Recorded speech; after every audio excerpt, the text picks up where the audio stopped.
Ketika Rasulullah wafat, itu separuh sahabat hampir mayoritas, ya Rasulullah kita semua ingin kita dulu yang meninggal karena engkau begitu penting. Maka jangan meninggal dulu, kita yang meninggal. Kalau kita yang meninggal itu gak apa-apa, tapi kalau engkau penting, jangan meninggal. Tapi ada saja sahabat, lah tidak seperti itu. Saya suka Rasulullah meninggal dulu. Alasannya masuk akal. Biar Allah menyaksikan saya kama usaddikuhu hayyan usaddikuhu maitan. Allah biar menyaksikan saya iman kepada Nabi ketika masih hidup. Dan saya buktikan setelah mati pun, setelah meninggal pun, setelah wafat pun, iman. Jadi ternyata baisnya itu supaya orang tahu bahwa iman kita kepada Nabi itu iman yang super. Jika ketika beliau sugeng ya kita iman, setelah wafat juga kita iman. Kai usaddikuhu maitan kama usaddikuhu hayyan. Supaya saya mentasdikkan beliau setelah meninggal sebagaimana kita mentasdikkan beliau saat masih hidup. Dan ternyata Allah ridho dengan perkataan sahabat itu. Kenapa Allah ridho? Karena menjadi pelajaran bagi orang-orang yang ditakdir gak menangi Rasulullah SAW. Tetap mereka ini. Jangan kayak setan. Setan itu kurang ajar betul oleh iblis itu. Masyhur itu. Iblis itu nangis-nangis neng Nabi Musa. Iblis itu takutnya sama Allah itu luar biasa. Sampean kalah. Iblis itu setiap ketemu malaikat karena dia ngerti alam gaib, mesti apa itu?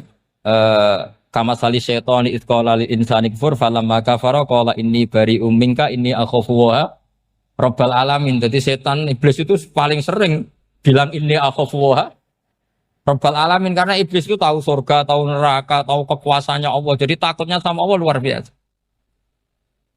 Makanya setiap dia mengajarkan kekafiran, setelah orang itu kafir gimana? Inni bari'um minka inni akhafu wa rabbal alamin.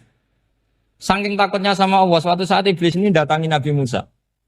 Karena tahu Nabi Musa itu kalimullah. Orang yang bisa komunikasi langsung dengan Allah. Ya Musa ya kalim Allah, saya ini makhluk. Saya takutnya sama Allah luar biasa. Tolong rayukan Allah supaya nerima tobat saya. Karena dirayu terus lama-lama Nabi Musa bilang, oke, tak rayukan Allah. Sama Allah.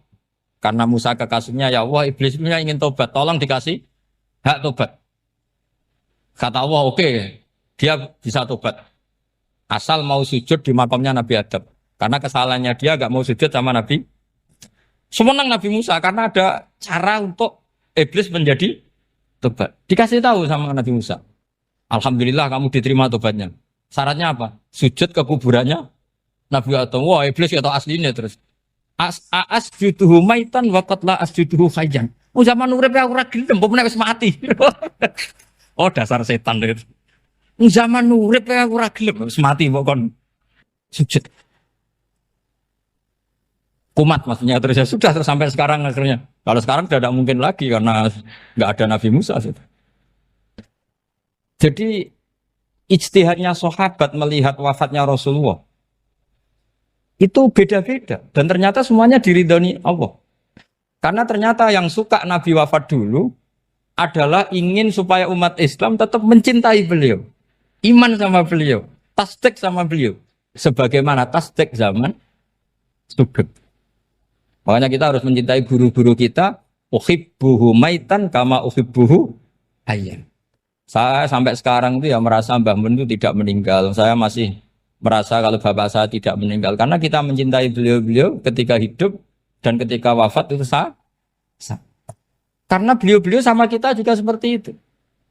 Rasulullah itu ketika mendekati wafat, ya bahasa halusnya intaqala ila rafiqil a'la. Itu Nabi kalau ngedikan tuh rileks sekali. Hayati khairun lakum wa wafati khairun lakum. Cong aku nak uripku ya apik. Engko nak aku wis kapundhut ya apik. Fa amma hayati fali asunna lakum as-sunan. Sebagian riwayat fa innakum tuhadditsuna anni wa uhadditsu ankum. Kalau saya masih hidup, saya bisa mengajarkan kamu sunnah. Mengajarkan kamu tradisi-tradisi yang benar. Dan ketika aku mati, ketika aku sudah wafat, maka saya jejer Allah, kata Nabi. Saya berdampingan dengan Allah, maksudnya dekat Allah. Tentu bila kaifin walan hisab. Terus sudah fa'inna amalakum, amal-amal kamu diperlihatkan ke saya.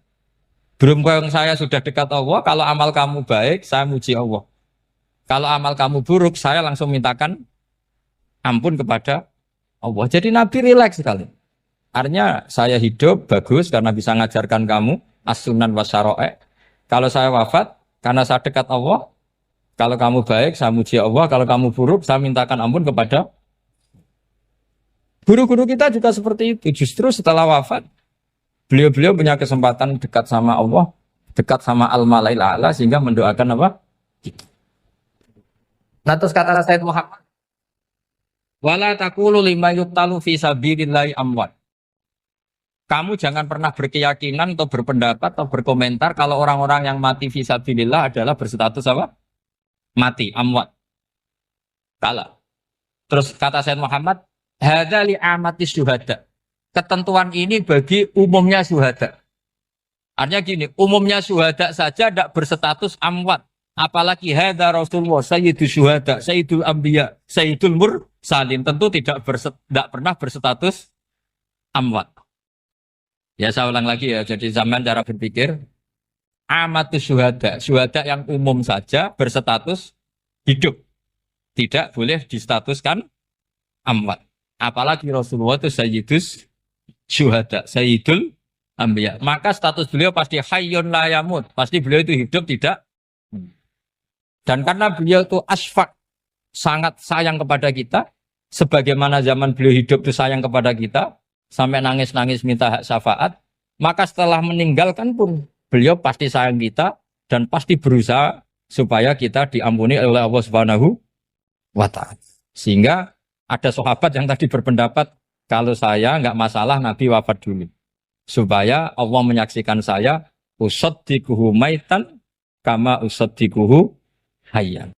Jadi ini cerita sudut-sudut mana. Fikih itu penting sekali. Kata Sayyid Ali yang Shahibu Simtud Durar itu, wabihi qiwamus syariah. Yang bisa mengawal syariat itu hanya fikih. Fikih itu ya kalau yang paling gampang untuk kita misalnya punya Fathul Qorib, Fathul Mu'in, Fathul Wahab.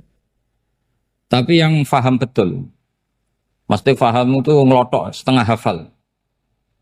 Jangan bawa kitabnya tok, sementing sekian semester terus selesai. Itu sama-sama dosa, itu dosanya ya dosa, mahasiswanya juga dosa. Karena sudah terlanjur sarjana agama, ternyata nggak bisa, itu kan mendingan tidak sarjana agama. Itu saya tak cerita sama Kiai Roba, itu ada fatwa Kiai juga wali.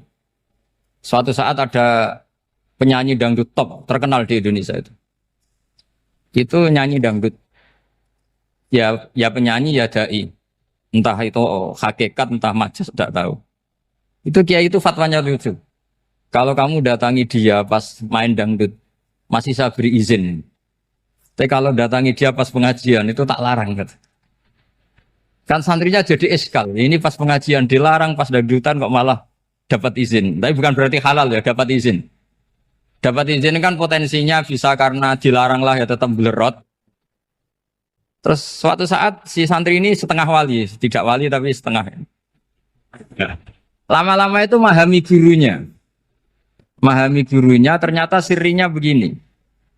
Kalau seorang penyanyi yang tidak pernah ngaji, kemudian ngomong agama, itu potensinya itu fadallu wa adallu, sesat dan menyesatkan. Tapi kalau dia sedang nyanyi dangdut, penyanyinya cowok, sama jangan bayangkan dangdut putri, enggak, itu cowok sudah tua lagi. Jadi potensi halalnya ada lah maksudnya untuk. Tapi tidak alat musiknya, orangnya. Tapi kalau dia nyanyi, itu paling dosanya hanya nyanyi. Saya ulang lagi, murid tadi akhirnya paham kalau datangi pengajian itu artinya ikror kalau dia seorang dai atau seorang yang layak ngomong apa? Agama. Itu lebih bahaya karena kita santri, apalagi kita doktor atau MM terus ngekrori orang yang nggak jelas asal usulnya. Tapi kalau nyanyi kan nyanyi saja. Sehingga itu menjadi fikih. Bahaya terbesar dalam fikih adalah apa? Mengkaji fikih tidak dari ahlinya. Ya saya ulang lagi ya, mengkaji fikih tidak dari apa? Ahli. Nah kenapa demikian? Begini, saya beri contoh. ilmu fikih itu tentu pertama dari Rasulullah Shallallahu Alaihi Wasallam. Kemudian bersanad sampai kita atau kita sampai Rasulullah. Itu ngalami sekian ijtihad yang tidak mudah. Saya beri sekian contoh. Dulu Imam Syafi'i itu sukanya sama guru yang miskin, ya karena rata-rata santri juga miskin. Jadi mesti ngidolakan guru yang miskin. Karena sesama miskinnya harus berkoalisi. Tapi akhirnya gurunya Imam Syafi'i itu miskin sekali. Namanya Muslim bin Khalid Az-Zanji itu miskin. Sufyan As-Tsauri miskin. Sufyan bin Uyainah miskin. Setelah ngaji di Medina itu Imam Malik itu kaya. Pas itu Imam Malik sudah kaya. Setiap ketemu Imam Syafi'i dikasih uang. Sampai ketika Imam Malik itu bilang, kamu sudah alim. Ilmu saya sudah habis. Kamu ngaji sama yang lain. Sama siapa? Kata Imam Malik, orang yang sealim saya sudah meninggal. Namanya Abu Hanifah. Tapi dia punya murid. Namanya Muhammad bin Hasan Asy-Syaibani. Kamu ke sana. Terus Imam Malik datang ke Baki. Dulu Baki itu pasar rental. Ya Grab lah kira-kira sekarang. Itu. Mengumumkan, siapa kafilah yang mau ke Irak? Kita ya Imam Malik. Dibayari sama Imam Malik. Ini yang antar ke Irak, ke Muhammad bin Hasan Asy-Syaibani. Imam Malik mulai ngeper. Guru saya yang miskin tidak pernah nyangoni. Guru-guru saya yang kaya sering nyangoni. Mulai memasalahkan kiai miskin. Kira-kira seperti itu mulai masalah. Setelah datang ke Irak, di Muhammad bin Hasan Asy-Syaibani itu si Muhammad bin Hasan Asy-Syaibani itu kalau ngitung uang itu di meja tamu. Jadi punya emas lantaan, punya uang. Kira-kira kalau Indonesia punya rupiah, punya dolar, dihitung itu di ruang tamu. Kata Imam Syafi'i, saya dengan Imam Malik saja enggak serik, ini lebih kedonyan lagi kiai. Ngitung uang itu di ruang tamu. Terus akhirnya si Muhammad bin Hasan Asy-Syaibani ini ahlul usul, dia pakar usul. Kamu heran sama saya? Iya, kiai kok kedonyan. Dia ngomong gitu. Tapi kata Muhammad bin Hasan Asy-Syaibani, kalau kiai tidak boleh kaya, itu tak kayak wong fasik. Ben gue demenan, gue mabuk. Oh jangan, nanti dipakai maksiat. Penjenengan mawon kersane digetoat. Berarti kiai oleh sugih, pun angsal-angsal. Semenjak itu jadi satu fikih bagi Imam Syafi'i. Ternyata kalau mengharamkan kiai sugih, berarti membolehkan yang fasik sugih. Kalau yang fasik sugih bisa dipakai i'anah alal maksiat. Semenjak itu mindset pikiran Imam Syafi'i rubah. Saking rubahnya sampai beliau berpendapat orang bisa beli Alphard, kok beli carry itu haram. Bisa jadi bupati kayak Pak Roba, jadi RT haram. Pokoknya gitu. Bisa keren kayak Gus Bak, kok jadi orang pendengar haram. Pokoknya haram terus. Karena dalil beliau al-Islam ya'lu wala yula alaih. Coba sampean ridho, misalnya jadi orang Gresik dipimpin orang yang enggak sholat, ridho ndak? Ndak. Atau sholat tapi enggak bisa ngaji, ridho ndak? Ketika yang bisa ngaji berpotensi jadi buba, terus keterusan. Karena Imam Syafi'i keterusan, ya umatnya keterusan. Akhirnya orang-orang Syafi'i itu politikus rata-rata. Ya, makanya sama jangan kaget sama Baruba. Kakak saya wakil bupati ini. Putranya Mbah Mun ada yang wakil apa? Gubernur. Dulu Gus Wahid ya menteri agama. Itu asal usul dari perubahan fikih, mindset, cara berpikir Imam Syafi'i. Jadi dulu itu fikih ditemukan itu jelimet, ada perdebatan. Itu tidak hanya pada level ulama, pada level Nabi pun ada perdebatan. Jadi jangan kira Nabi itu tidak debat, ya debat. Nabi itu asal seangkatan itu mesti debat, termasuk debat dengan malaikat. Jadi kalau perlu ya debat sama apa? Karena malaikat itu kan lugu itu gak iso mikir. Karena kalau malaikat iso mikir bisa jadi rektor. Nanti kasihan Pak Salam ini. Malaikat gak boleh jadi rektor. Malaikat Israel itu gak tahu etika. Jadi beliau ketika mau membunuh, mencabut nyawanya Ibrahim datang, ya Ibrahim saya ini disuruh nyabut nyawa kamu. Kata Ibrahim, wah kamu itu pasti salah. Kamu tahu saya siapa? Saya ini Khalilur Rahman, kekasih Allah. Masa kekasih membunuh yang dikasih? Ini enggak benar, logika itu enggak benar. Pasti kamu salah. Karena Israel itu tidak bisa debat. Ketika ditanya, hal ra'aita khalilan yumitu khalilah. Masa kekasih membunuh yang dikasih? Saya ini Khalilur Rahman. Masa Allah mencintai saya kemudian membunuh saya, itu logika agak bener. Tidak keliru, kamu itu keliru. Israel akhirnya terbang lagi. Ya Allah, katanya logika saya ini salah. Karena masa kekasih membunuh yang dikasih. Karena Israel nggak pernah sekolah, nggak pernah sekolah. Nggak bisa dia jawab. Akhirnya diajarin Allah. Dah kamu bilang gini ke Ibrahim. Hal ra'aita khalilan yakrahu ayyalqa khalila. Masa kekasih tidak siap ketemu yang dikasih. Dibalik logikanya. Akhirnya datang lagi ke Israel. Kata Allah begini. Masa jenengan kekasihnya tidak siap ketemu yang kau kasih. Oh ya oke mati gak apa-apa. Jadi ilmu itu ngalamin perdebatan. Jadi saya datang murni karena Kiai Mas Buhin, bukan karena MC. Itu dosa besar kalau saya datang karena MC. Karena saya punya kewajiban yang lebih besar. Jadi yang bisa mengalahkan adalah a'dzama minhu, yang super besar. Karena jelas ada riwayat inna min abaril birri. Ketika Rasulullah wafat, itu separuh sahabat hampir mayoritas, ya Rasulullah kita semua ingin kita dulu yang meninggal karena engkau begitu penting. Maka jangan meninggal dulu, kita yang meninggal. Kalau kita yang meninggal itu gak apa-apa, tapi kalau engkau penting, jangan meninggal. Tapi ada saja sahabat, tidak seperti itu. Saya suka Rasulullah meninggal dulu. Alasannya masuk akal. Biar Allah menyaksikan saya kama usaddikuhu hayyan usaddikuhu maitan. Allah biar menyaksikan saya iman kepada Nabi ketika masih hidup. Dan saya buktikan setelah mati pun, setelah meninggal pun, setelah wafat pun, iman.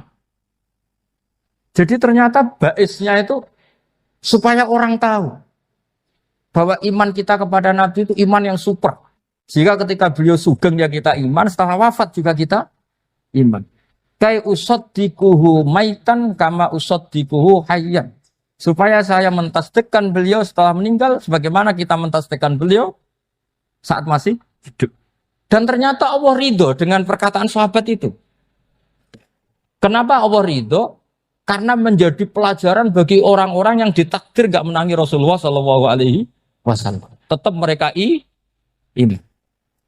Jangan kayak setan. Setan itu kurang ajar betul kalau iblis itu. Masyhur itu. Iblis itu nangis-nangis neng Nabi Musa. Iblis itu takutnya sama Allah itu luar biasa. Sampean kalah. Iblis itu setiap ketemu malaikat karena dia ngerti alam gaib, mesti apa itu? Kama sali syaitan itqala lil insani kfur falamma kafara qala inni bari'um minka inni akhafu wa rabbal alamin. Jadi setan iblis itu paling sering bilang inni akhafu wa rabbal alamin karena iblis itu tahu surga, tahu neraka, tahu kekuasaannya Allah. Jadi takutnya sama Allah luar biasa. Makanya setiap dia mengajarkan kekafiran, setelah orang itu kafir gimana? Inni bari'um minka inni akhafu wa rabbal alamin. Saking takutnya sama Allah, suatu saat iblis ini datangi Nabi Musa. Karena tahu Nabi Musa itu kalimullah. Orang yang bisa komunikasi langsung dengan Allah. Ya Musa ya kalim Allah, saya ini makhluk. Saya takutnya sama Allah luar biasa. Tolong rayukan Allah supaya nerima tobat saya. Karena dirayu terus lama-lama Nabi Musa bilang, oke, tak rayukan Allah. Sama Allah. Karena Musa kekasihnya, ya Allah iblis punya ingin tobat. Tolong dikasih hak tobat. Kata Allah, oke. Dia bisa tobat. Asal mau sujud di makamnya Nabi Adam. Karena kesalahannya dia gak mau sujud sama Nabi. Semenang Nabi Musa. Karena ada cara untuk iblis menjadi tobat. Dikasih tahu sama Nabi Musa. Alhamdulillah kamu diterima tobatnya. Syaratnya apa? Sujud ke kuburannya Nabi Adam. Wah iblis ya tahu aslinya terus. Asjuduhu maitan waqat la asjuduhu hayyan. Oh zaman urip aku ora gelem, mbok nek wis mati. Oh dasar setan itu. Zaman urip aku ora gelem, wis mati mbok kon sujud. Kumat maksudnya terus ya sudah terus sampai sekarang akhirnya. Kalau sekarang sudah tidak mungkin lagi karena nggak ada Nabi Musa. Jadi ijtihadnya sahabat melihat wafatnya Rasulullah itu beda-beda dan ternyata semuanya diridhoni Allah. Karena ternyata yang suka Nabi wafat dulu adalah ingin supaya umat Islam tetap mencintai beliau, iman sama beliau, tasdik sama beliau, sebagaimana tasdik zaman sugeng. Makanya kita harus mencintai guru-guru kita. Uhibbuhu maitan kama uhibbuhu hayyan. Saya sampai sekarang itu ya merasa Mbah Mun itu tidak meninggal. Saya masih merasa kalau bapak saya tidak meninggal karena kita mencintai beliau-beliau ketika hidup dan ketika wafat itu sah. Karena beliau-beliau sama kita juga seperti itu.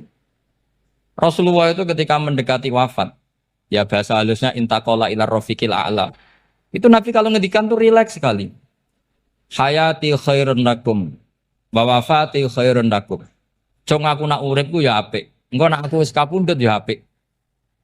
Fa amma hayati fali asunna lakum as-sunan. Sebagian riwayat fa innakum tuhadditsuna anni wa uhadditsu ankum. Kalau saya masih hidup, saya bisa mengajarkan kamu sunnah, mengajarkan kamu tradisi-tradisi yang benar. Dan ketika aku mati, ketika aku sudah wafat, maka saya jejer Allah, kata Nabi. Saya berdampingan dengan Allah, maksudnya dekat Allah. Tentu bila Kevin walan bisa. Terus sudah fa'inna amalakum, amal-amal kamu diperlihatkan ke saya. Belum yang saya sudah dekat Allah, kalau amal kamu baik, saya muji Allah. Kalau amal kamu buruk, saya langsung mintakan ampun kepada Allah. Jadi Nabi rileks sekali. Artinya saya hidup bagus karena bisa mengajarkan kamu as-sunan wa syara'i'. Kalau saya wafat karena saya dekat Allah, kalau kamu baik saya muji Allah, kalau kamu buruk saya mintakan ampun kepada. Guru-guru kita juga seperti itu. Justru setelah wafat beliau-beliau punya kesempatan dekat sama Allah, dekat sama al-malail a'la sehingga mendoakan apa? Nah terus kata Sayyid Muhammad, wala taqulu lima yuqtalu fi sabilillahi amwat. Kamu jangan pernah berkeyakinan atau berpendapat atau berkomentar kalau orang-orang yang mati fi sabilillah adalah berstatus apa? Mati, amwat. Kalah. Terus kata Sayyid Muhammad, hadza li amati syuhada. Ketentuan ini bagi umumnya syuhada.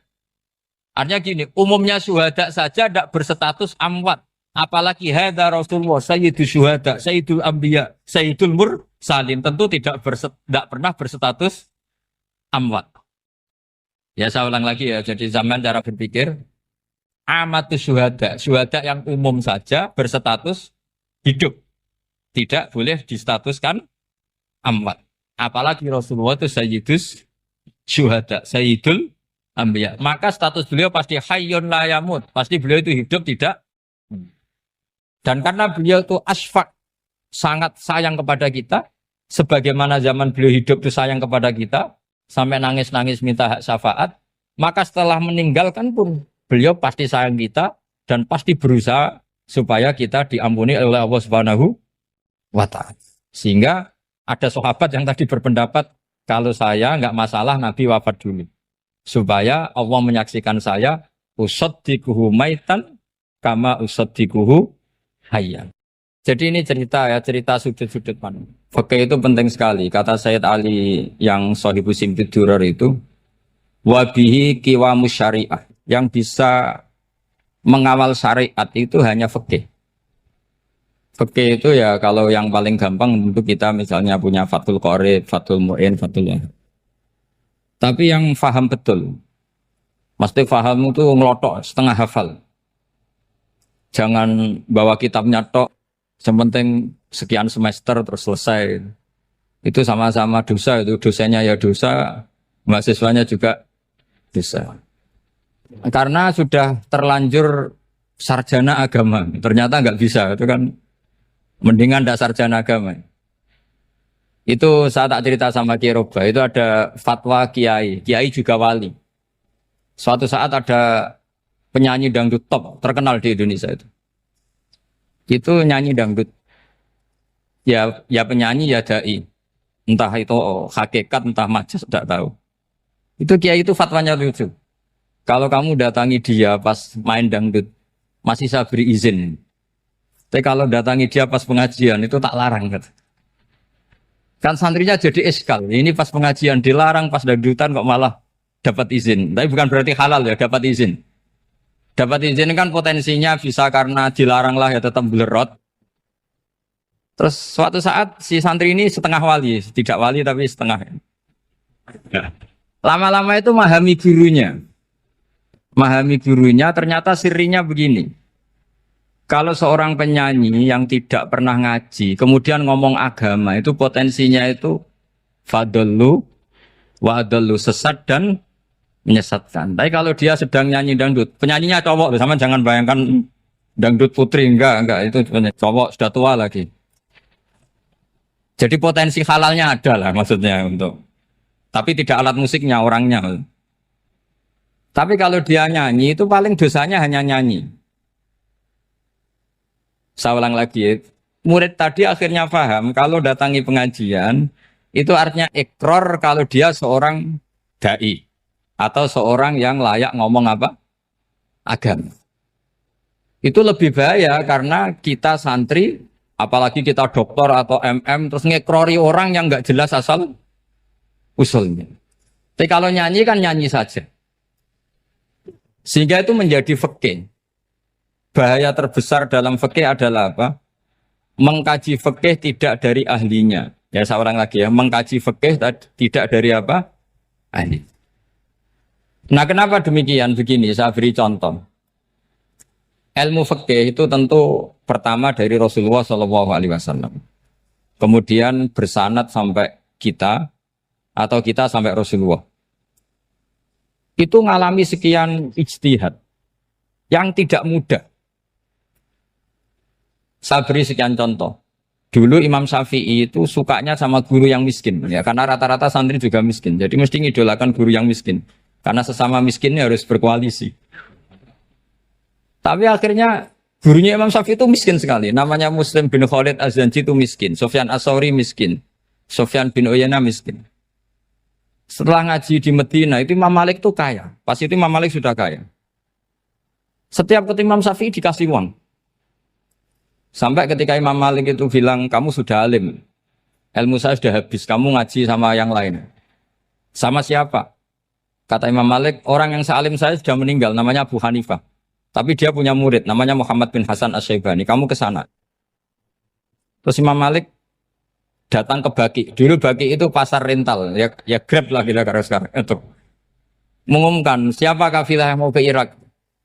Kita ya Imam Malik. Dibayari sama Imam Malik. Ini yang antar ke Irak, ke Muhammad bin Hasan Asy-Syaibani. Imam Malik mulai ngeper. Guru saya yang miskin tidak pernah nyangoni. Guru-guru saya yang kaya sering nyangoni. Mulai memasalahkan kiai miskin gitu, kira-kira seperti itu mulai masalah.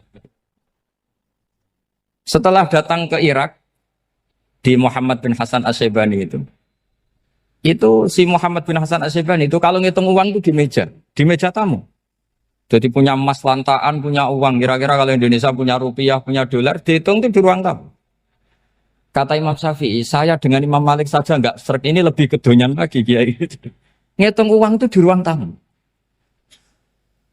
Terus akhirnya si Muhammad bin Hasan Asy-Syaibani ini ahlul usul, dia pakar usul. Kamu heran sama saya? Iya, kiai kok kedonyan. Dia ngomong gitu.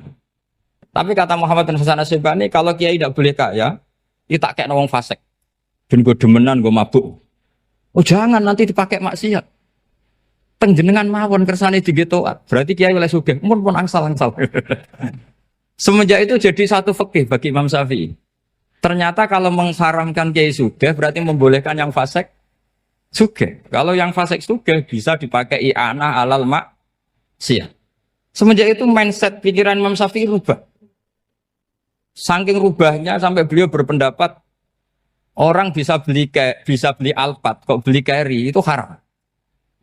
Bisa jadi bupati kayak Pak Roba, kok jadi RT haram. Pokoknya gitu. Bisa keren ke Agus Bak, kok jadi orang pendengar haram. Pokoknya haram terus. Karena dalil beliau al-Islam ya'lu wala yula alaih. Coba sampean ridho misalnya jadi orang Gresik dipimpin orang yang enggak sholat, ridho ndak? Ndak. Atau sholat tapi enggak bisa ngaji, ridho ndak? Ketika yang bisa ngaji berpotensi jadi buba, terus keterusan. Karena Imam Syafi'i keterusan, ya umatnya keterusan. Akhirnya orang-orang Syafi'i itu politikus rata-rata.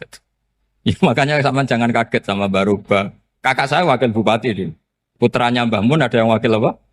Gubernur. Dulu Gus Wahid ya menteri agama.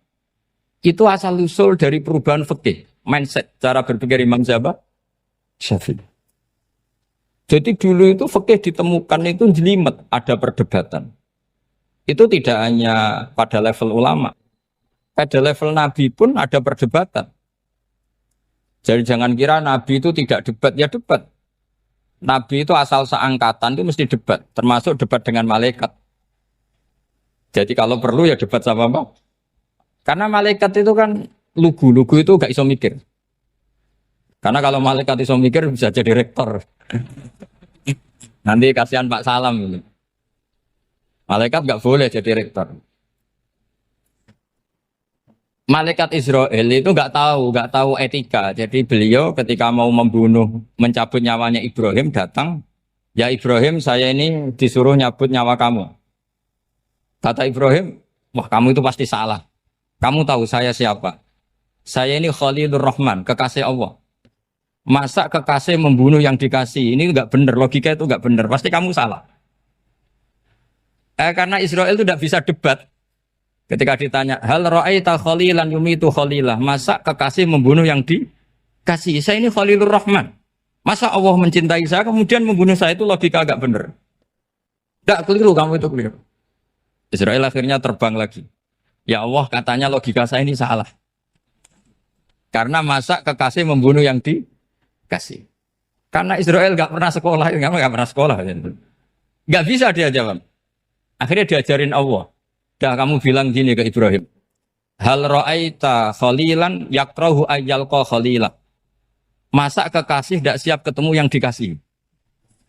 Dibalik logikanya. Akhirnya datang lagi ke Israel. Kata Allah begini. Masa jenengan kekasihnya tidak siap ketemu yang kau kasih. Oh ya oke mati gak apa-apa. Jadi ilmu itu ngalamin perdebatan. Jadi saya datang murni karena Kiai Mas Buhin, bukan karena MC. Itu dosa besar kalau saya datang karena MC. Karena saya punya kewajiban yang lebih besar. Jadi yang bisa mengalahkan adalah a'dzama minhu, yang super besar. Karena jelas ada riwayat, inna min abaril birri silatar rojuli ahla wuddi abi. Ya, inna min abaril birri silatar rojul ahla wuddi abi. Di antara kebaikan yang sangat baik, adalah seseorang menyambung teman bapaknya. Padahal sampean kan nggak mungkin teman bapak saya. Teman saya aja nggak mungkin, nggak level apalagi bapak saya kan. Jadi malah mohal itu. Saya berkali-kali cerita di mana-mana cerita, fikih itu harus dievaluasi. Karena ini masalah furu'iyah. Saya berkali-kali cerita di mana-mana cerita. Hukum berteman orang fasik gimana? Pasti orang jawab haram karena takut ketularan orang fasik. Tapi kalau dibalik, hukumnya bina orang fasik gimana? Ya baik, umatnya Nabi. Bisa bina kalau berteman. Kamu bisa bina orang fasik tanpa berteman? Gak bisa. Jadi kalau dibalik, hukum berteman orang fasik gimana? Haram. Hukumnya bina orang fasik? Baik. Bisa bina kalau berteman. Berarti berteman orang fasik? Ya terus nanti pada level lapangan sih gampang. Kalau yang soleh membina yang fasik dan yang fasik ketularan yang soleh, maka ternyata kalau yang soleh ketularan fasik ya berarti ternyata buruk. Tapi kan hukum masa nunggu kenyataan kan, jadi nggak hukum. Di mana-mana hukum itu kan ada asumsi karena ini masalah ijtihad. Nah itu yang dilakukan para ulama kita. Jadi sampean harus mengkaji fikih secara detail karena tidak hanya kita yang khilaf. Nabi-nabi juga khilaf dalam menentukan dakwah ilallah. Wali-wali kita kayak Abdul Hasan Asyadili sama Sayyid Abdul Al-Haddad itu juga. Imam Ghazali ya khilaf. Imam Suyuti itu kalau ketemu Al-Qastolani itu saling tidak nanya, saking nggak cocoknya. Masyhur itu. Jadi ulama ora cocok. Bedanya nak saiki perkara partai. Kalau orang gini enggak. Karena pakai asumsi. Pakai asumsi karena memang susah. Nggak misalnya memang tak bedai, tak beri yang nggak misalnya ada orang rukuk kemudian kentut, itu sholatnya batal apa enggak? Enggak, jawab saja. Nggak, orang sholat kemudian pas rukuk kentut atau kelihatan auratnya, sholatnya batal apa enggak? Batal. Itu keliru nih sampean, itu salah dosennya mesti itu. Pertanyaannya gini, yang dikatakan sholat itu kan aqwalun wa af'alun muftatahatun bitakbir muftatamatun bitaslim. Lalu ketika sampai rukuk apa sudah namanya sholat sehingga kamu katakan batal? Namanya sholat aja belum kok sudah kamu katakan batal gitu.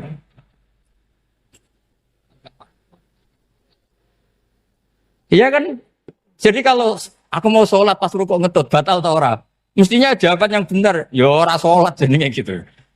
Karena kalau dikatakan sholat, definisinya harus sampai salah.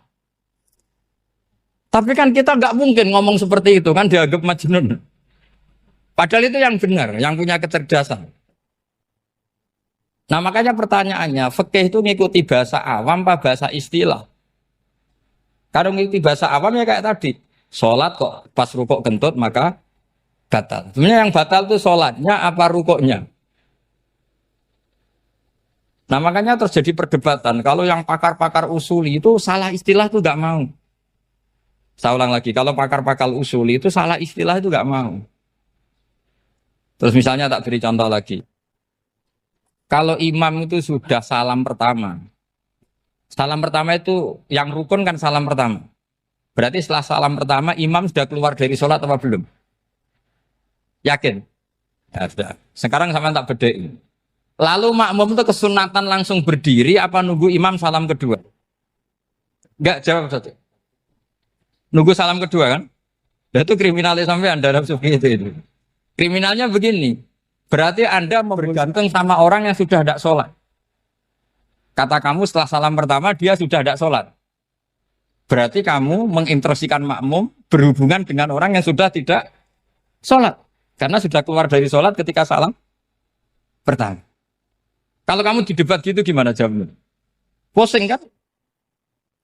Berarti robtul makmum bisolatiman sing wis laisa fi sholatin. Berarti menggantungkan sholat sama orang yang sebetulnya sudah tidak sholat. Ada yang jawab, sebagian ulama fikih tetap disunatkan menunggu salam kedua. Karena salam kedua itu masih paket meskipun tidak rukun.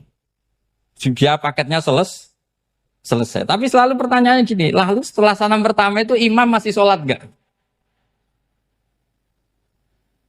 Sudah sama pernah dijawab tuh? Nah ini pentingnya bodoh, gak mikir sebenarnya. Jadi makanya bodoh itu barokah karena gak mikir gitu. Jadi soalnya Rabbana ma khalaqta hadza apa? Batila. Sing bodoh ya barokah, sing pinter ya barokah. Sing barokah itu maksiat. Serana barokah plus. Jadi ilmu itu harus mengalami satu gesekan karena logika itu bisa dibalik. Nah karena ilmu itu mengalami satu gesekan, satu logika yang bisa kayak iya kayak enggak. Sehingga jargon di dunia ijtihad itu begini. Ra'yuna shawabun yahtamilul khata' wa ra'yuka khata'un yahtamilus shawab. Pendapat saya benar tapi mungkin salah. Tapi pendapat kamu taruhannya salah dulu tapi ya mungkin benar. Jadi mustahid kalau kata mustahid itu lucu. Ngomongnya itu ra'yuna shawabun yahtamilul khata'. Pendapat saya tarifnya benar dulu tapi ya mungkin salah. Kalau pendapat kamu salah tapi ya mungkin benar atau mungkin bisa salah ya tidak tahu pokoknya mungkin benar. Nah kenapa demikian? Begini, di luar masalah tauhid, saya ulang lagi di luar masalah tauhid, itu tentu ada masalah-masalah yang sifatnya ijtihadiyah. Ya saya ulang lagi, yang sifatnya apa? Ijtihadiyah. Dan ijtihadiyah ini nggak pernah selesai karena muqtadul hal, konteks kesejarahan maupun konteks kesempatan itu tidak sama. Dulu kiai-kiai itu ngaramkan dasi, ngaramkan celana karena yang celananan yang dasinan itu penjajah. Sehingga mantasabba biqaumin fahuwa minhu. Tapi lama-lama kiai-kiai itu ya pakai dasi, pakai celana. Ya karena dianggap sudah tidak mantasabba biqaumin fahuwa minhu. Ini ngalami pergeseran. Semua istihad itu ngalami pergeseran. Lalu pertanyaannya begini, lalu istihad apa Gus yang permanen? Yang permanen ya istihad dengan alat apa? Istihad. Saya beri contoh misalnya begini. Nabi Musa itu yang ngalami istihad. Kata beliau karena kangen Allah, itu ingin melihat Allah karena kangen. Rabbi arini anzur ilai. Qala lan tarani walakin anzur ilal jabal. Ya sudah namanya orang kangen ya ingin melihat. Ya sudah gitu aja. Sehingga ahli ilmu kalam itu berdebat. Kalau kata ahli sunnah, karena Nabi Musa minta ingin melihat Allah, berarti melihat Allah itu jaiz, mungkin. Karena Nabi gak boleh bodoh meminta sesuatu yang mau hal. Maka antipatinya ahli sunnah terhadap pendapat Mu'tazilah itu antipati. Karena menurut pendapat Mu'tazilah, Allah itu qadim. Allah itu laisa kamislihi syai'un, sehingga gak bisa dilihat. Pertanyaannya adalah, berarti Nabi Musa meminta sesuatu yang mau hal. Itu bodoh sekali sampai gak tahu mana mukhal, mana apa? Jaiz. Makanya kata Imam Ghazali, masa Nabi Musa yang Nabi nggak tahu kalau melihat Allah itu mukhal. Sampai minta berarti nganggap itu jaiz atau boleh. Itu cara pandang orang-orang ahli sunnah apa? Wal jamaah. Tapi tetap saja sebagian ulama itu ya balelo. Yang kayak Mu'tazilah itu ya balelo. Cara berpikir pokoknya itu karena kangen, bukan karena mungkin atau tidak mungkin. Jadi nggak mungkinnya tetap tidak mungkin. Terus mereka dalil la tudrikul absar wa huwa yudrikul absar. Nah, sudut pandang ini akan terus. Ada seorang wali ditanya, kalau kamu di surga ingin melihat Allah apa enggak? Jawabnya enggak. Kenapa ya? Kasihan Allah. Terus kenapa ya? Unazzihu dzalikal jamala an-nadhari misli. Saya tidak ridho Allah yang hebat, yang keren, kemudian sing delok di rumah aku wong resik. Koyok gak ngergani pangeran. Sebenarnya sing delok Allah ben golongane Nabi Muhammad, Nabi Ibrahim, kowe ora usah ngilangi keren. Maksudnya itu. Jadi ada ulama itu jadi wali kalau sholat itu karena di soft belakang. Tapi jangan ditiru. Itu kan gak lazim ya. Lazimnya kan afdhalus sufuf as-saful awal. Ketika ditanya, kenapa kamu kalau sholat di belakang? Cek GR koyok wani suwan pangeran gak ngarep. Aku sungkan dadi kok guli. Kalau sampean kan karena males bukan karena sungkan. Jadi itu artinya rasa ya. Makanya nggak bisa, nggak ada ijtihad itu tidak mungkin karena perasaannya orang itu beda-beda. Itu Sayyid Abdul Al-Haddad itu kalau ngendikan masyhur. Man da'a li dzalimin fil baqa faqad ahabba ayyusawwah fi ardi. Orang yang mendoakan orang fasik masih hidup, gak mati-mati, itu berarti suka kalau Allah dimaksiati di buminya. Wong fasik kelakuannya rak maksiat, nak mbok dongakno mari. Itu berarti kamu ingin Allah didurakani terus menerus karena si fasik masih hidup. Tapi kalau Abdul Hasan As-Sadili cara ngendikan gini, kalimatnya persis. Man ahabba alla yusawwahu fi ardi faqad ahabba alla tadhharu maghfiratuh. Orang yang ingin dunia ini steril gak ada maksiat, maka sama saja berkeinginan tidak melihat luasnya maghfirahnya Allah. Sama-sama wali besar. Tapi cara pandang hubungannya dengan Allah seperti itu. Jadi mau tidak mau, ijtihad itu mau tidak mau. Makanya tidak usah dipertentangkan misalnya cara berpakaian, cara apa. Yang penting sesuai aturan Islam ya sudah. Karena ini urusan rasa. Urusan apa? Rasa. Itu Syekh Hasan Basri itu sering jagongan sama Robiah Hadawiyah. Itu secara fikih salah. Tapi pas itu ulama fikih ditanya, kenapa Anda tidak komentar terhadap dua wali besar yang sering ketemu? Andai kan semua santri seperti itu akan saya halalkan, karena nggak mungkin punya nafsu. Sehingga fikih dulu memang masih asli. Kamu lihat di takrib misalnya, lelaki melihat perempuan itu nggak boleh kecuali sekian alasan. Termasuk boleh itu li taklim karena mengajar atau lil muamalah. Ini yang mulai masalah. Ada warung kopi, penjaganya cantik. Santri-santri ngopi. Ini lil muamalah. Kan kasus ini. Mau disalahkan tuh ada takbirnya. Mau dibenarkan ini jelas fasik kan? Jelas fasik. Jelas fasik. Matanya sudah fasik sebelum itu ditambah itu. Jadi fasiknya permanen. Nah pertanyaannya adalah, kalau kamu ngajar mbak-mbak, kemudian hafal yang cantik yang enggak, itu taklim lin nazar apa nazar li taklim? Itu taklim apa modus? Makanya kalau ngopi cari bakul yang cantik, itu muamalah untuk nazar apa nazar untuk muamalah? Loh kalau saya ngopi dengan kirobah pasti halal.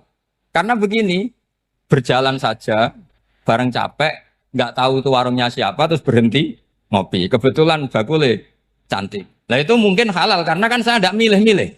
Ingin ngopi kebetulan bakul jajan. Kalau kamu kan nggak apal daftarnya. Wah itu mesti haram itu, mesti haram itu. Karena berarti kan kamu menjadikan ngopi ini modus. Gue jagani nak takok pangeran. Lo kok nazar? Muamalah Gusti muamalah. Itu mesti modus. Maka fikih itu harus dikawal oleh tasawuf. Kalau ndak semua hukum fikih bisa diakalin. Makanya Imam Bukhari punya satu bab namanya Kitabul Khiyar. Bab mengkhilaf fikih. Beliau itu antinya sama Abu Hanifah itu luar biasa. Enggak ada ulama dibenci Imam Bukhari kayak Abu Hanifah. Masyhur itu. Untungnya beliau enggak menangi Abu Hanifah. Kalau menangi geger terus ini. Bisa bahsul masail terus. Itu Abu Hanifah itu ulama yang suka khilaf. Khilaf itu ngerekayasa hukum. Misalnya begini. Saya ini puasa agak lemes. Ujian agak lemes. Apalagi kiai serapati di duit santri beling-beling lemes ini. Apa mangan ini kan poso-poso kok mangan kan gak keren. Supaya saya bisa makan dan halal. Saya bisa ngajak kiai robai ya jalan-jalan. Jalan-jalan nyari yang jarak 2 marhalah. Ya sudah. Terus bisa makan. Kalau ditanya Allah kok makan? Musafir. Jadi bolehkah insya'us safar menciptakan pergi demi untuk supaya boleh iftar? Boleh enggak cara jenengan? Enggak boleh alasannya apa? Kan pergi. Perginya juga enggak maksiat. Itu khilaf. Tapi Sayyid Muhammad, Abu Ya Sayyid Muhammad, Muhammad bin Alawi, Sayyid Muhammad, itu membela Abu Hanifah. Artinya membela jangan semua khilaf itu diharamkan. Karena itu cara, saya ulang lagi, karena itu cara untuk mengawal bahwa hukum Allah itu luas. Karena kalau nggak ada khilaf itu ya kita kesulitan. Kita kesulitan. Misalnya begini, ini penjelasannya, makanya kita harus sering mendengar. Saya itu dulu masih sangat fikih itu protes, kenapa ada puluhan polisi wanita? Itu kan pekerjaan cowok ya, pekerjaan pria. Tapi setelah mendapat penjelasan dari polisi, ketika Rasulullah wafat, itu separuh sahabat hampir mayoritas, ya Rasulullah kita semua ingin kita dulu yang meninggal, karena engkau begitu penting.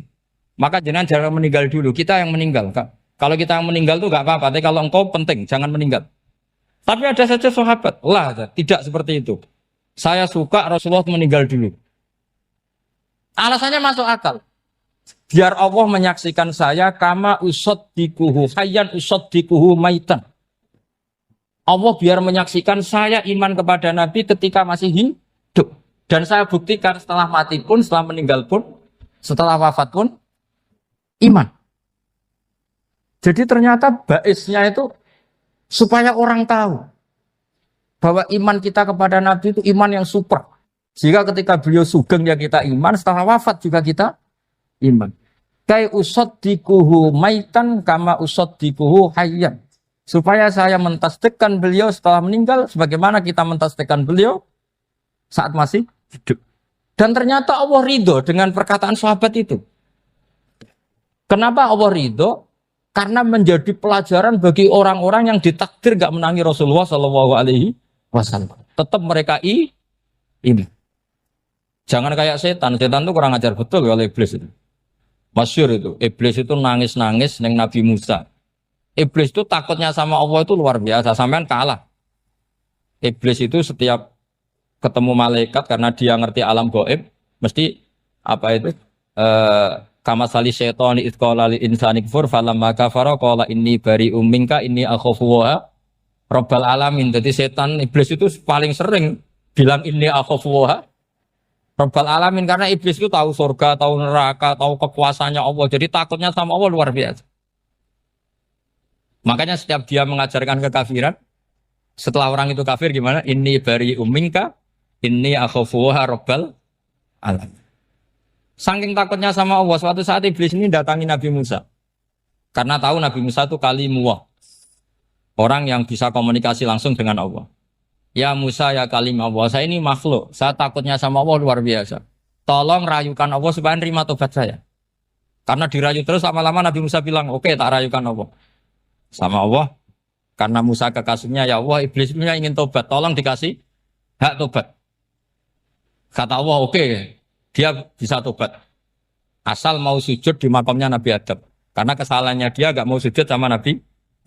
Semenang Nabi Musa karena ada cara untuk iblis menjadi tobat. Dikasih tahu sama Nabi Musa.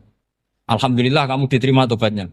Syaratnya apa? Sujud ke kuburannya Nabi Adam. Wah, iblis atau aslinya terus. Asjuduhu maitan wa qatla asjuduhu hayyan. Oh, zaman urip aku ora gelem, pomene wis mati. Oh, dasar setan itu. Zaman urip aku ora gelem, wis mati kok kon sujud. Kumat maksudnya terus ya sudah terus sampai sekarang akhirnya. Kalau sekarang tidak mungkin lagi karena nggak ada Nabi Musa. Jadi ijtihadnya sahabat melihat wafatnya Rasulullah itu beda-beda dan ternyata semuanya diridhoni Allah.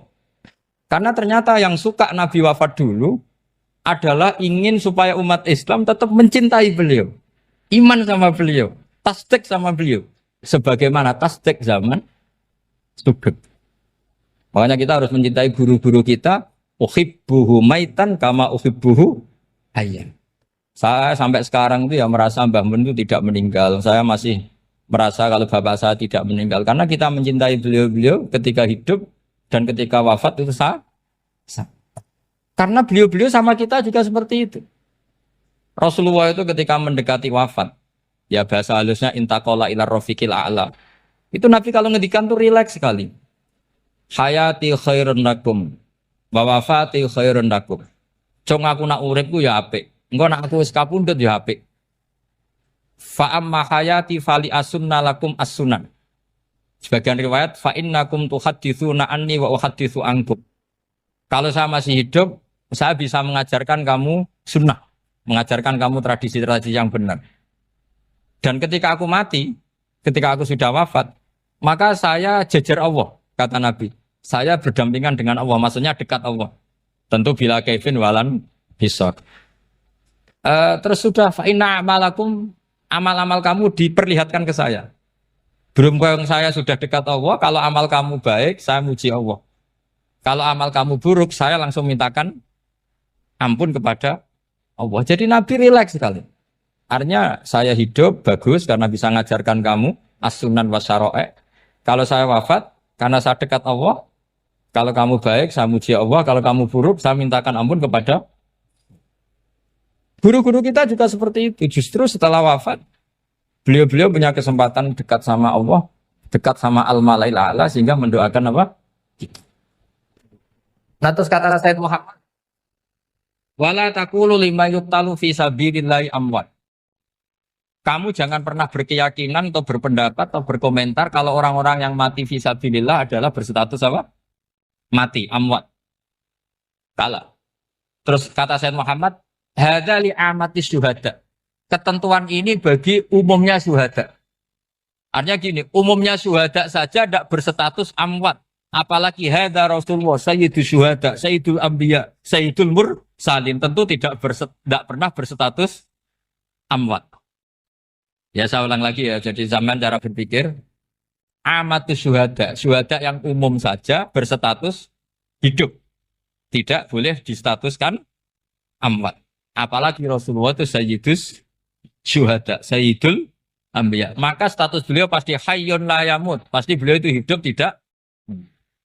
Dan karena beliau itu asfaq, sangat sayang kepada kita, sebagaimana zaman beliau hidup itu sayang kepada kita, sampai nangis-nangis minta hak syafaat, maka setelah meninggalkan pun beliau pasti sayang kita dan pasti berusaha supaya kita diampuni oleh Allah Subhanahu wa ta'ala. Sehingga ada sahabat yang tadi berpendapat kalau saya nggak masalah Nabi wafat dulu, supaya Allah menyaksikan saya usaddiquhu maitan kama usaddiquhu hayyan. Jadi ini cerita ya, cerita sudut-sudut pandang. Fikih itu penting sekali. Kata Sayyid Ali yang Shahibu Simtud Durar itu, wabihi qiwamus syariah. Yang bisa mengawal syariat itu hanya fikih. Fikih itu ya kalau yang paling gampang untuk kita misalnya punya Fathul Qorib, Fathul Mu'in, Fathul Wahab. Tapi yang faham betul, mesti faham itu ngelotok, setengah hafal. Jangan bawa kitabnya tok, Yang penting sekian semester terus selesai. Itu sama-sama dosa, itu dosennya ya dosa, mahasiswanya juga dosa. Karena sudah terlanjur sarjana agama, ternyata nggak bisa, itu kan mendingan ndak sarjana agama. Itu saya tak cerita sama Kiai Roba, itu ada fatwa Kiai, Kiai juga wali. Suatu saat ada penyanyi dangdut top terkenal di Indonesia itu. Itu nyanyi dangdut. Ya penyanyi ya dai. Entah itu hakikat entah majas tidak tahu. Itu Kiai itu fatwanya lucu. Kalau kamu datangi dia pas main dangdut masih saya beri izin. Tapi kalau datangi dia pas pengajian itu tak larang gitu. Kan santrinya jadi eskal. Ini pas pengajian dilarang, pas dangdutan kok malah dapat izin. Tapi bukan berarti halal ya, dapat izin. Dapat izin kan potensinya bisa karena dilarang lah ya tetap belerot. Terus suatu saat si santri ini setengah wali, tidak wali tapi setengah. Lama-lama itu memahami gurunya. Memahami gurunya ternyata sirinya begini. Kalau seorang penyanyi yang tidak pernah ngaji, kemudian ngomong agama, itu potensinya itu fadlu, wadlu, sesat dan menyesatkan. Tapi kalau dia sedang nyanyi dangdut, penyanyinya cowok, sama jangan bayangkan dangdut putri, enggak, itu cowok sudah tua lagi. Jadi potensi halalnya ada lah maksudnya untuk, tapi tidak alat musiknya orangnya. Tapi kalau dia nyanyi itu paling dosanya hanya nyanyi.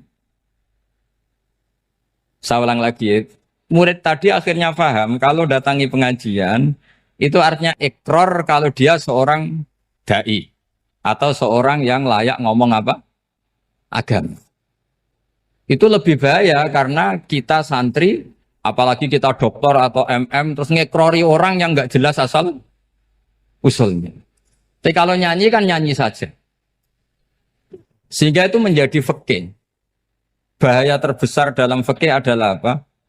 Mengkaji fikih tidak dari ahlinya. Ya seorang lagi ya, mengkaji fikih tidak dari apa? Ahli. Nah kenapa demikian? Begini, saya beri contoh. Ilmu fikih itu tentu pertama dari Rasulullah SAW. Kemudian bersanad sampai kita, atau kita sampai Rasulullah. Itu ngalami sekian ijtihad yang tidak mudah. Saya beri sekian contoh. Dulu Imam Syafi'i itu sukanya sama guru yang miskin. Ya, karena rata-rata santri juga miskin. Jadi mesti ngidolakan guru yang miskin. Karena sesama miskinnya harus berkoalisi. Tapi akhirnya gurunya Imam Syafi'i itu miskin sekali. Namanya Muslim bin Khalid Az-Zanji itu miskin. Sufyan As-Sauri miskin. Sufyan bin Uyainah miskin. Setelah ngaji di Medina itu Imam Malik itu kaya. Pas itu Imam Malik sudah kaya. Setiap ketemu Imam Syafi'i dikasih uang. Sampai ketika Imam Malik itu bilang, kamu sudah alim. Ilmu saya sudah habis, kamu ngaji sama yang lain. Sama siapa? Kata Imam Malik, orang yang sealim saya sudah meninggal, namanya Abu Hanifah. Tapi dia punya murid, namanya Muhammad bin Hasan Asy-Syaibani. Kamu ke sana. Terus Imam Malik datang ke Baki. Dulu Baki itu pasar rental, ya Grab lah kira-kira sekarang. Itu mengumumkan, siapa kafilah yang mau ke Irak? Kita ya Imam Malik. Dibayari sama Imam Malik. Ini yang antar ke Irak, ke Muhammad bin Hasan Asy-Syaibani. Imam Malik mulai ngeper. Guru saya yang miskin tidak pernah nyangoni, guru-guru saya yang kaya sering nyangoni. Mulai memasalahkan kiai miskin gitu, kira-kira seperti itu mulai masalah.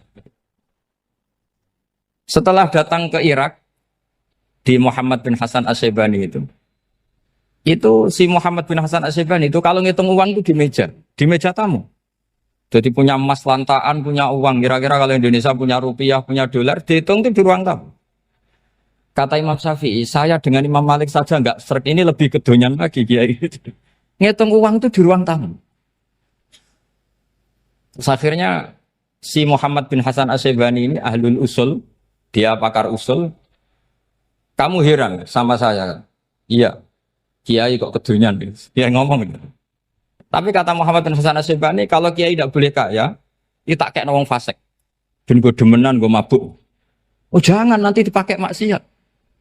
Tengjenengan mawon kersane digetoat. Berarti kiai oleh sugih, pun angsal-angsal. Semenjak itu jadi satu fikih bagi Imam Syafi'i. Ternyata kalau mengharamkan kiai sugih berarti membolehkan yang fasik sugih. Kalau yang fasik sugih bisa dipakai i'anah alal maksiyah. Semenjak itu mindset pikiran Imam Syafi'i rubah. Saking rubahnya sampai beliau berpendapat orang bisa beli Alphard, kok beli carry itu haram. Bisa jadi bupati kayak Pak Roba, kok jadi RT haram. Pokoknya gitu. Bisa keren Kak Gus Bah kok jadi orang pendengar haram. Pokoknya haram terus. Karena dalil beliau al-Islam ya'lu wala yula alaih. Coba sampean ridho misalnya jadi orang Gresik dipimpin orang yang enggak sholat, ridho ndak? Ndak. Atau sholat tapi enggak bisa ngaji, ridho ndak? Ketika yang bisa ngaji berpotensi jadi buba, terus keterusan. Karena Imam Syafi'i keterusan, ya umatnya keterusan. Akhirnya orang-orang Syafi'i itu politikus rata-rata. Ya, makanya sama jangan kaget sama Baruba. Kakak saya wakil bupati ini. Putranya Mbah Mun ada yang wakil apa? Gubernur. Dulu Gus Wahid ya menteri agama. Itu asal usul dari perubahan fikih, mindset, cara berpikir Imam Syafi'i. Jadi dulu itu fikih ditemukan itu jelimet, ada perdebatan. Itu tidak hanya pada level ulama. Pada level Nabi pun ada perdebatan. Jadi jangan kira Nabi itu tidak debat, ya debat. Nabi itu asal seangkatan itu mesti debat, termasuk debat dengan malaikat. Jadi kalau perlu ya debat sama apa? Karena malaikat itu kan lugu itu gak iso mikir. Karena kalau malaikat iso mikir bisa jadi rektor. Nanti kasihan Pak Salam ini. Malaikat gak boleh jadi rektor. Malaikat Israel itu nggak tahu etika. Jadi beliau ketika mau mencabut nyawanya Ibrahim datang, ya Ibrahim saya ini disuruh nyabut nyawa kamu. Kata Ibrahim, wah kamu itu pasti salah. Kamu tahu saya siapa? Saya ini Khalilur Rahman, kekasih Allah. Masa kekasih membunuh yang dikasih? Ini nggak benar, logika itu nggak benar. Pasti kamu salah. Karena Israel itu tidak bisa debat. Ketika ditanya, hal ra'aita khalilan yumitu khalilah, masa kekasih membunuh yang dikasih? Saya ini Khalilur Rahman. Masa Allah mencintai saya kemudian membunuh saya, itu logika agak benar. Tidak keliru, kamu itu keliru. Israel akhirnya terbang lagi. Ya Allah, katanya logika saya ini salah. Karena masa kekasih membunuh yang dikasih. Karena Israel nggak pernah sekolah, nggak pernah sekolah. Nggak bisa dia jawab. Akhirnya diajarin Allah. Dah kamu bilang gini ke Ibrahim. Hal ra'aita khalilan yakrahu ayyalqa khalila. Masa kekasih tidak siap ketemu yang dikasih. Dibalik logikanya. Akhirnya datang lagi ke Israel. Kata Allah begini. Masa jenengan kekasihnya tidak siap ketemu yang kau kasih. Oh ya oke mati gak apa-apa. Jadi ilmu itu ngalamin perdebatan. Jadi saya datang murni karena Kiai Mas Buhin, bukan karena MC. Itu dosa besar kalau saya datang karena MC. Karena saya punya kewajiban yang lebih besar. Jadi yang bisa mengalahkan adalah a'dzama minhu, yang super besar. Karena jelas ada riwayat, inna min abaril birri silatar rojuli ahla wuddi abi. Ya, inna min abaril birri silatar rojul ahla wuddi abi. Di antara kebaikan yang sangat baik adalah seseorang menyambung teman bapaknya. Padahal sampean kan nggak mungkin teman bapak saya. Teman saya aja nggak mungkin, nggak level apalagi bapak saya kan. Jadi malah mohal itu. Saya berkali-kali cerita di mana-mana cerita. Fikih itu harus dievaluasi. Karena ini masalah furu'iyah. Saya berkali-kali cerita di mana-mana cerita. Hukum berteman orang fasik gimana? Pasti orang jawab haram karena takut ketularan orang fasik. Tapi kalau dibalik, hukumnya bina orang fasik gimana? Ya baik, umatnya Nabi. Bisa bina kalau berteman. Kamu bisa bina orang fasik tanpa berteman? Gak bisa. Jadi kalau dibalik, hukum berteman orang fasik gimana? Haram. Hukumnya bina orang fasik? Baik. Bisa bina kalau berteman. Berarti berteman orang fasik? Ya terus nanti pada level lapangan sih gampang. Kalau yang soleh membina yang fasik dan yang fasik ketularan yang soleh, maka ternyata kalau yang soleh ketularan fasik ya berarti ternyata buruk. Tapi kan hukum masa nunggu kenyataan kan, jadi nggak hukum. Di mana-mana hukum itu kan ada asumsi, karena ini masalah ijtihad. Nah itu yang dilakukan para ulama kita. Jadi sampean harus mengkaji fikih secara detail, karena tidak hanya kita yang khilaf.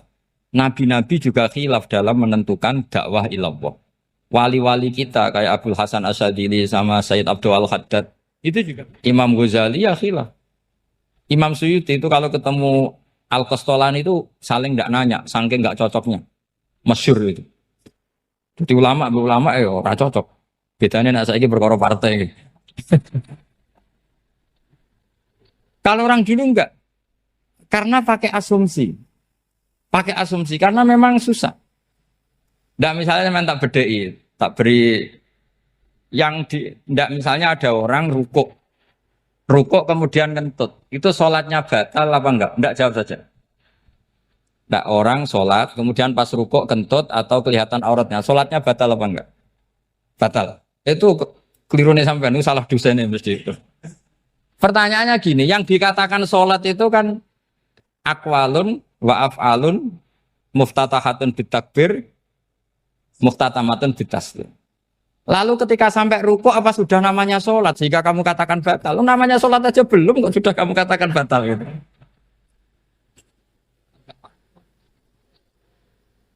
Iya kan? Jadi kalau aku mau sholat pas rukuk ngetut batal atau ora? Mestinya jawaban yang benar, ya ora sholat jadinya gitu. Karena kalau dikatakan sholat, definisinya harus sampai salah. Tapi kan kita nggak mungkin ngomong seperti itu kan dianggap majnun. Padahal itu yang benar, yang punya kecerdasan. Nah makanya pertanyaannya, fikih itu ngikuti bahasa awam apa bahasa istilah? Kalau ngikuti bahasa awam ya kayak tadi, sholat kok pas rukuk kentut maka batal. Sebenarnya yang batal itu sholatnya apa rukuknya? Nah makanya terjadi perdebatan. Kalau yang pakar-pakar usuli itu salah istilah itu nggak mau. Saya ulang lagi, kalau pakar-pakar usuli itu salah istilah itu nggak mau. Terus misalnya tak beri contoh lagi. Kalau imam itu sudah salam pertama. Salam pertama itu yang rukun kan salam pertama. Berarti setelah salam pertama imam sudah keluar dari sholat apa belum? Yakin? Ya sudah. Sekarang sama tak bedain. Lalu makmum itu kesunatan langsung berdiri apa nunggu imam salam kedua? Enggak, jawab satu. Nunggu salam kedua kan? Nah, itu kriminalis sampai Anda dalam sufi itu. Kriminalnya begini. Berarti Anda bergantung sama orang yang sudah tidak sholat. Kata kamu setelah salam pertama dia sudah tidak sholat. Berarti kamu menginstruksikan makmum berhubungan dengan orang yang sudah tidak sholat. Karena sudah keluar dari sholat ketika salam pertama. Kalau kamu di debat gitu gimana jawabnya? Pusing kan? Berarti robtul makmum bisolatiman sing wis laisa fi sholatin. Berarti menggantungkan sholat sama orang yang sebetulnya sudah tidak sholat. Ada yang jawab, sebagian ulama fikih tetap disunatkan menunggu salam kedua. Karena salam kedua itu masih paket meskipun tidak rukun. Dia paketnya selesai. Tapi selalu pertanyaannya gini, lalu setelah salam pertama itu imam masih sholat gak? Sudah sama berani jawab tuh? Nah ini pentingnya bodoh, gak mikir sebenarnya. Jadi makanya bodoh itu barokah karena gak mikir itu. Jadi soalnya Rabbana ma khalaqta hadza apa? Batila. Sing bodoh ya barokah, sing pinter ya barokah. Secara barokah itu maksiat. Serana barokah plus. Jadi ilmu itu harus mengalami satu gesekan karena logika itu bisa dibalik. Nah karena ilmu itu mengalami satu gesekan, satu logika yang bisa kayak iya kayak enggak. Sehingga jargon di dunia ijtihad itu begini. Ra'yuna shawabun yahtamilul khata' wa ra'yuka khata'un yahtamilus shawab. Pendapat saya benar tapi mungkin salah. Tapi pendapat kamu taruhannya salah dulu tapi yang mungkin benar. Jadi mustahid kalau kata mustahid itu lucu. Ngomongnya itu ra'yuna shawabun yahtamilul khata'. Pendapat saya tarifnya benar dulu tapi yang mungkin salah. Kalau pendapat kamu salah tapi ya mungkin benar atau mungkin bisa salah ya tidak tahu pokoknya mungkin benar. Nah kenapa demikian? Begini, di luar masalah tauhid, saya ulang lagi di luar masalah tauhid. itu tentu ada masalah-masalah yang sifatnya ijtihadiyah.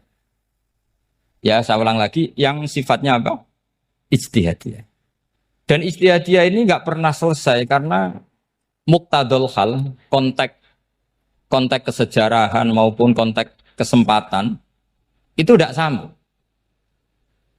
Dulu kiai-kiai itu ngaramkan dasi, ngaramkan celana karena yang celananan yang dasinan itu penjajah. Sehingga mantas sababi kaumin bahwa apa? Minhu. Tapi lama-lama kiai-kiai itu ya pakai dasi, pakai celana. Ya karena dianggap sudah tidak mantas sababi kaumin bahwa apa? Minhu.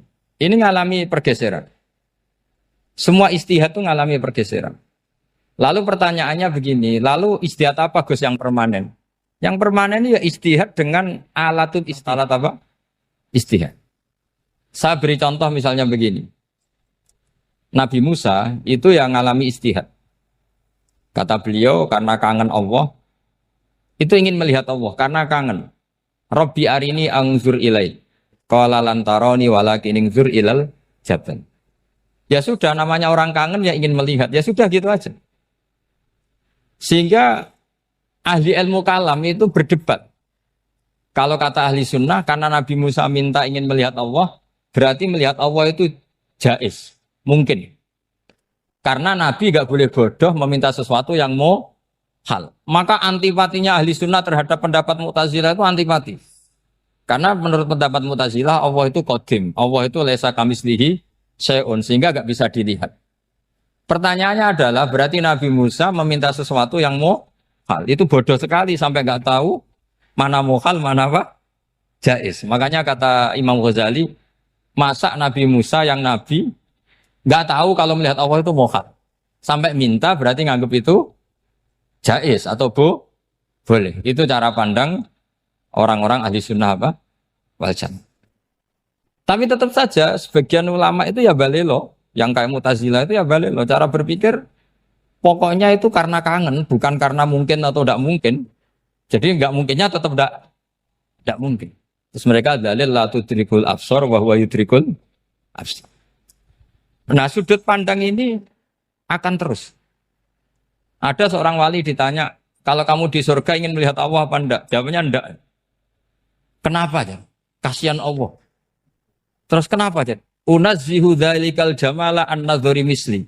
Saya ndak ridho Allah yang hebat, yang keren kemudian sing delok di rumah aku wong resik. Koyo gak ngregani pangeran. Seben sing delok Allah ben golongane Nabi Muhammad, Nabi Ibrahim, kowe ora usah ngilangi keren. Maksudnya itu. Jadi ada ulama itu jadi wali kalau sholat itu karena di soft belakang. Tapi jangan ditiru. Itu kan nggak lazim ya. Lazimnya kan afdhalus shufuf as-saful awal. Ketika ditanya, kenapa kamu kalau sholat di belakang? Cek GR koyok wani suwan pangeran gak ngarep. Aku sungkan dadi kok guli. Kalau sampean kan karena males bukan karena sungkan. Jadi itu artinya rasa ya. Makanya nggak bisa, nggak ada ijtihad itu tidak mungkin karena perasaannya orang itu beda-beda. Itu Sayyid Abdul Al-Haddad, itu kalau ngendikan masyhur. Man da'a li dzalimin bil baqa faqad ahabba yusawwah fi ardi. Orang yang mendoakan orang fasik masih hidup, gak mati-mati, itu berarti suka kalau Allah dimaksiati di buminya. Wong fasik kelakuannya rak maksiat, nak mbok dongakno mari. Itu berarti kamu ingin Allah didurakani terus menerus karena si fasik masih hidup. Tapi kalau Abu Hasan As-Sadili cara ngendikan gini, kalimatnya persis. Man ahabba alla yusawwahu fi ardi faqad ahabba alla tadhara maghfiratuh. Orang yang ingin dunia ini steril gak ada maksiat, maka sama saja berkeinginan tidak melihat luasnya maghfirahnya Allah. Sama-sama wali besar. Tapi cara pandang hubungannya dengan Allah seperti itu. Jadi mau tidak mau, ijtihad itu mau tidak mau. Makanya tidak usah dipertentangkan misalnya cara berpakaian, cara apa. Yang penting sesuai aturan Islam ya sudah. Karena ini urusan rasa. Urusan apa? Rasa. Itu Syekh Hasan Basri itu sering jagongan sama Rabi'ah Adawiyah. Itu secara fikih salah. Tapi pas itu ulama fikih ditanya, kenapa Anda tidak komentar terhadap dua wali besar yang sering ketemu? Andaikan semua santri seperti itu akan saya halalkan Gatot. Karena nggak mungkin punya nafsu. Sehingga fikih dulu memang masih asli. Kamu lihat di takrib misalnya, lelaki melihat perempuan itu nggak boleh kecuali sekian alasan. Termasuk boleh itu litaklim karena mengajar atau lil muamalah. Lah ini yang mulai masalah. Ada warung kopi, penjaganya cantik. Santri-santri ngopi. Ini lil muamalah katanya. kan kasus ini. Mau disalahkan tuh ada takbirnya. Mau dibenarkan ini jelas fasik kan, jelas fasik. Jelas fasik. Maksudnya sudah fasik sebelum itu ditambah itu, jadi fasiknya permanen. Nah pertanyaannya adalah, kalau kamu ngajar mbak-mbak, kemudian hafal yang cantik yang enggak, itu taklim lin nazar apa nazar li taklim? Itu taklim apa modus? Makanya kalau ngopi cari bakul yang cantik, itu muamalah untuk nazar apa nazar untuk muamalah? Loh kalau saya ngopi dengan kiroba pasti halal. Karena begini, berjalan saja, bareng capek, nggak tahu itu warungnya siapa, terus berhenti ngopi. Kebetulan bakulnya cantik. Nah itu mungkin halal, karena kan saya nggak milih-milih. Ingin ngopi, kebetulan bakulnya cantik. Kalau kamu kan nggak apal daftarnya. Wah itu mesti haram itu, mesti haram itu. Karena berarti kan kamu menjadikan ngopi ini modus. Gue jagani nak takok pangeran. Lo kok nazar? Muamalah Gusti muamalah. Itu mesti modus. Maka fikih itu harus dikawal oleh tasawuf. Kalau ndak semua hukum fikih bisa diakalin. Makanya Imam Bukhari punya satu bab namanya Kitabul Khiyab. Bab mengkhilaf fikih. Beliau itu antinya sama Abu Hanifah itu luar biasa. Enggak ada ulama dibenci Imam Bukhari kayak Abu Hanifah. Masyhur itu. Untungnya beliau enggak menangnya Abu Hanifah. Kalau menangi geger terus ini. Bisa bahsul masail terus. Itu Abu Hanifah itu ulama yang suka khilah. Khilah itu ngerekayasa hukum. Misalnya begini. Saya ini puasa agak lemes. Ujian agak lemes. Apalagi kiai serapati di duit santri beling-beling lemes ini. Apa mangan itu kan poso-poso kok mangan kan gak keren. Supaya saya bisa makan dan halal. Saya bisa ngajak kiai robai ya jalan-jalan. Jalan-jalan nyari yang jarak 2 marhalah, ya sudah, terus bisa makan. Kalau ditanya Allah kok makan, musafir. Jadi bolehkah insya safar menciptakan pergi demi untuk supaya boleh iftar? Boleh enggak cara jenengan? Enggak boleh, alasannya apa? Kan pergi. Perginya juga enggak maksiat. Itu khilaf. Tapi Sayyid Muhammad, Abu Yasin Muhammad, Muhammad bin Alawi, Sayyid Muhammad, itu membela Abu Hanifah. Artinya membela jangan semua khilaf itu diharamkan. Karena itu cara, saya ulang lagi, karena itu cara untuk mengawal bahwa hukum Allah itu luas. Karena kalau nggak ada khilaf itu ya kita kesulitan. Kita kesulitan. Misalnya begini, ini penjelasannya, makanya kita harus sering mendengar. Saya itu dulu masih sangat fikih itu protes, kenapa ada puluhan polisi wanita? Itu kan pekerjaan cowok ya, pekerjaan pria. Tapi setelah mendapat penjelasan dari polisi, itu alasannya masuk akal, Gus. Kadang-kadang orang nakal itu menyembunyikan narkoba, itu di alat wanitanya. Itu kalau semua lelaki, polisi kayak jenengan, itu kan masalah itu. Sehingga memang harus ada polisi wanita karena sebagian pengedar narkoba itu perempuan dan menyembunyikannya di tempat itu. Kalau semua polisi cowok kan gak kebayang. Sehingga kita akhirnya mendengar membolehkan polisi itu wanita. Ada wilayah yang harus wanita. Begitu juga ada pertanyaan, kenapa sih dokter kandungan itu cowok? Saya punya banyak santri yang muhibin saya itu dokter kandungan. Tak tanya, kamu itu kok cowok kok jadi dokter kandungan, kan pekerjaannya seperti itu. Dia jawabnya lucu.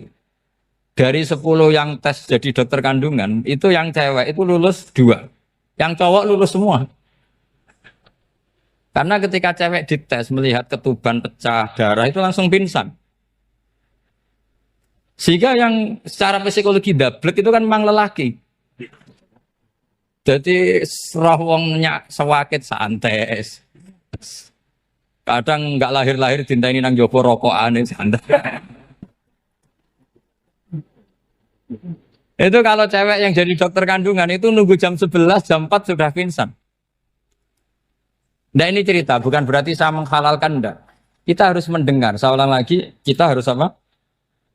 Dan itu setelah mendengar, itu nanti jadi disiplin ilmu, yaitu namanya fikih. Karena ilmu fikih itu sebetulnya gampang. Sampai kalau ngaji i'anah, itu kelihatan fikih itu gampang, karena ada logika yang terbangun. Misalnya begini, orang kalau tawaf itu disuruh agak jauh dari Ka'bah. Jangan sampai nginjak sadarwan. Karena sadarwan itu pondasi itu ikut Ka'bah. Kenapa begitu? Ya jenenge ra muteri Ka'bah, ide-ide Ka'bah. Jadi sebenarnya sederhana logikanya. Sing jenenge muter itu di luar itu kita muter. Nah kalau nginjak pondasinya namanya gak muteri Ka'bah tapi ide-ide Ka'bah. Ya jadi sederhana sebetulnya ya masuk akal. Jadi fikih itu tidak ada yang iskal, sebetulnya masuk akal. Tapi karena kita nekuni itu tidak serius, maka terus jadi paradok. Saya beri contoh lagi, ini sebagai penghormatan saya sama Kiai Mas Bukin, karena ini sudah namanya fakih. Kalau ada ayam jago ditabrak truk, terus kejet-kejet, adekan dibiarkan pun mesti mati. Karena gerakannya sudah harokatul masbuh. Terus kamu sembelih, itu halal apa enggak? Enggak jawab, ayam jago loh. Kalau kamu katakan halal, dia sudah tidak punya hayatun mustaqirroh, kehidupan yang permanen. Andai kan kamu biarkan pun 1 menit lagi meninggal. Kejet-kejet kan mau prosedur saja. Maksudnya pantasnya mati ya kejet-kejet sih, tapi sebetulnya sudah pasti mati. Maka ini ada 2 ulama. Kalau kata Imam Malik tetap namanya halal. Karena ruhnya masih di situ. Sehingga ketika kita nyembelih, ya nyembelih hewan yang hidup. Yang namanya nyembelih itu pokoknya mematikan yang punya ruh. Sementara saat itu rohnya masih di situ. Meskipun 1 menit lagi pasti. Tapi kalau mazhab Syafi'i enggak, ini sudah harokatul masbuh. Tidak punya hayatun mustaqir. Sehingga dalam perdebatan ulama fikih itu lucu. Kadang ya gampang mangkel nol. Misalnya begini. Kalau ada anak lahir, tidak ada amaratul hayat, nggak nangis, nggak bernafas. Sunat disolati apa enggak? Siktun sing layas tahilu walayas langsung lahir, langsung mati, nggak ada amaratul hayat. Datang mikir tuh. Itu tidak wajib disolati.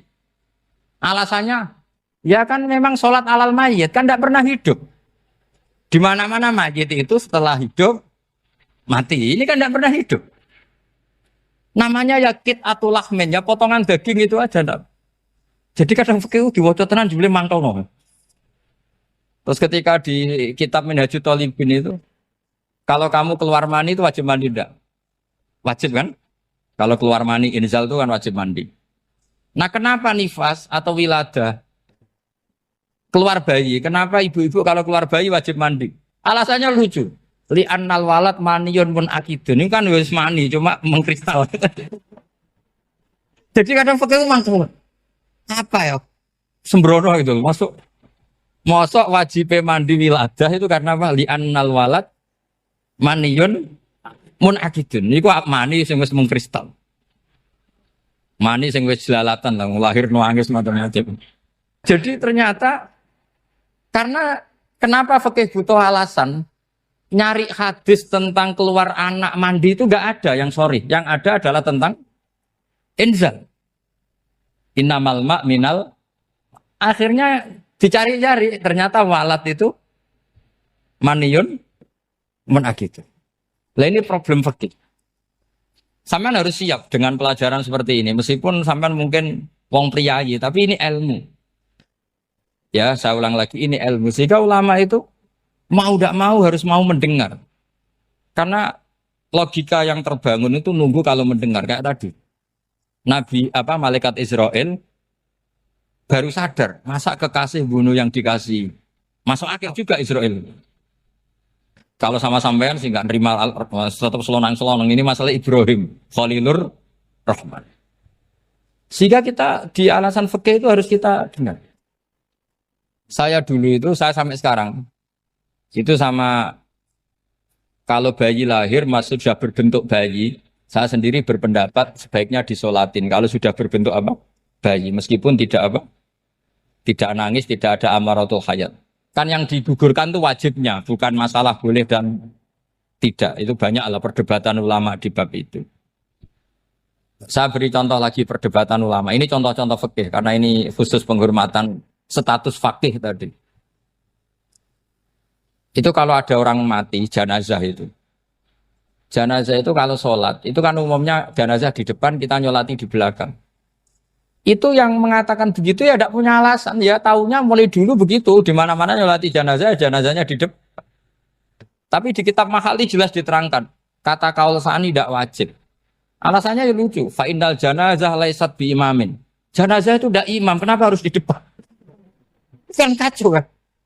Lu coba alasannya di depan apa? Dia ada imam kok. Nah barokahnya fikih itu sehingga kita melihat di Arab Saudi sekarang itu jenazah kan di belakang. Tapi kita tetap nyolati apa? Mayit. Kalau di Arab Saudi musim haji itu jenazahnya di kamar mayit, tapi kita nyolati. Itu satu-satunya takbir ya tadi fa'innal janazah laisat bimanzilatil imam. Tapi jangan praktekkan nanti dia kepaliran sesat tuh. Saya hanya cerita ilmu, jangan dipraktekkan. Kalau dipraktekkan masih jadi aliran sesat. Mono jenazah ning mburi imame kok ngarep aliran sesat. Sebetulnya bukan sesat tuh. Uji coba fikih. Ya karena tadi fa innal janazah laisat bimanzilatil. Bukti lagi kalau sampean salat ghaib. Salat ghaib ini misalnya mayitnya di Surabaya, boleh enggak salat ghaib di sini? Terus jenazahnya di belakang kamu apa depan kamu?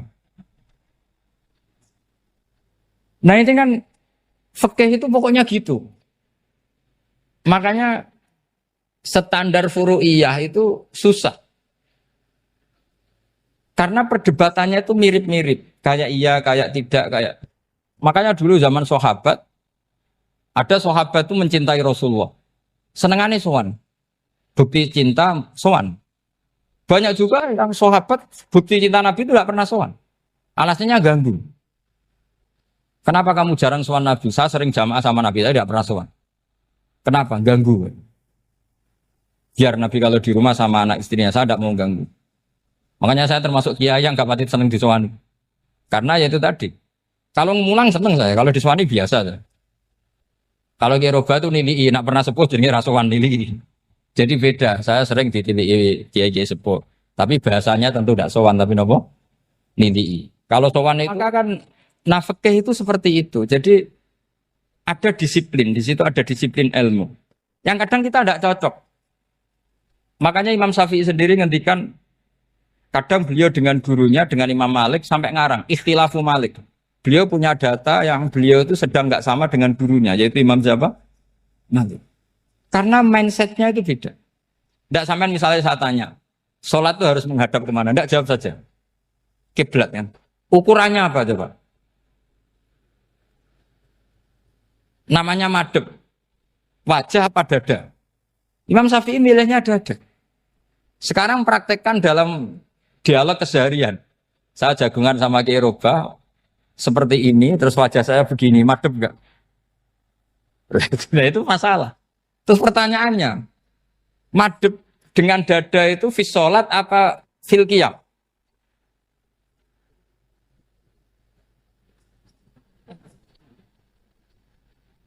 Loh, enggak, kalau fis sholat pas sujud, dada kamu madhep mana coba?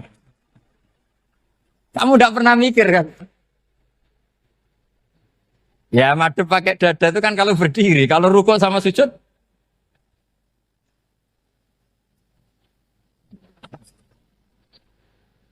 Loh itu ulama itu jelimet gitu. Makanya jarang yang menekuni profesi ulama itu. Karena menekuni proposal banyak, karena memang susah. Jadi ulama itu orang yang cara berpikir sudah aneh. Sehingga mereka detail. Maksudnya menghadap itu apa? Ukurannya kalau berdiri ya dada. Tapi nggak bisa kamu katakan atawajjuh bisodri aturan dalam sholat. Fikuli sholat. Pertanyaannya lah kalau rukuk sama sujud. Dadanya menghadap kemana coba? Maka itu ilmu yang sudah jelimet. Nah ulama usul fikih, ulama yang nggak mau salah per detail hukum. Sehingga menurut Imam Rafi'i, misalnya kalau beliau ditanya, sujud itu gimana ya, asal watul jabha, ya sujud. Tapi kalau menurut Imam Nawawi harus melibatkan 7 apa? Anggota, yaitu al-jabha, wal yaden, warubaten, wal kodame. Oke, Imam Nawawi kita ikuti. Tentu keseharian kita pakai Imam Nawawi. Yaitu berdasar hadis umir tu an asjuda ala sab'ati jumin al-jabha, wal yaden, warubaten, wal kodamen. Berarti berapa? 7. Tapi pernah saya cek di kitab karangannya Imam Syafi'i. Ketika beliau ngendikan, saya suka kalau orang sujud itu melibatkan 7 anggota. Berdasar hadis ini. Tapi kata beliau, wayahtami itu dan bisa saja sujud yang watul jabhah itu sudah cukup.